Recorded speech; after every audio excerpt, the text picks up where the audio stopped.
ज्येष्ठ गायिका आशा भोसले यांचं निधन. वयाच्या 92व्या वर्षी घेतला अखेरचा श्वास.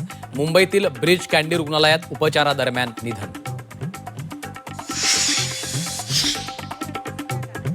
स्वरसम्राज्ञी आशा भोसलेंच्या पार्थिवावर उद्या अंत्यसंस्कार होणार. शिवाजी पार्क इथं दुपारी 4 वाजता शासकीय इतमामात अखेरचा निरोप. गायिका आशा भोसलेंच्या निधनानं चित्रपटसृष्टीवर शोककळा.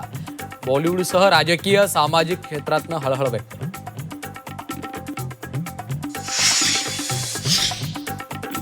भारतानं आजवर अनुभवलेल्या सर्वात प्रतिष्ठित आणि अष्टपैलू आवाजांपैकी एक असलेल्या आशा भोसलेंच्या निधनानं तीव्र दुःख झालं. पंतप्रधान मोदींचं ट्विट.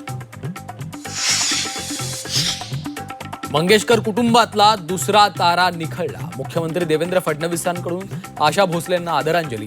शेवटच्या श्वासापर्यंत संगीताची सेवा केल्याचे उद्गार. अशोक खरातची शक्तीपीठ महामार्गावर जमीन खरेदी. 2,40,00,000ची जमीन खरेदी केल्याची माहिती. भोंदू खरातच्या कार्यालयाची SIT कडून झाडाझडती. औषधं कुजलेले पेढे आढळले. पीडितांवर अत्याचाराचे पुरावे हाती लागल्याची सूत्रांची माहिती. रायगडमधील समुद्र किनारे पर्यटकांसाठी अधिक सुरक्षित होणार. पर्यटकांच्या सुरक्षेसाठी रोबोटिक वॉटरक्राफ्ट बुडणाऱ्याला बाहेर काढण्यासाठी उपयुक्त ठरणार. कुणाल कामरानं हक्कभंग समितीसमोर मांडलं म्हणणं. बाळासाहेब ठाकरेंच्या व्यंगचित्राचा दाखला. व्यंगचित्र सादर करत कुणाल कामराचं उत्तर.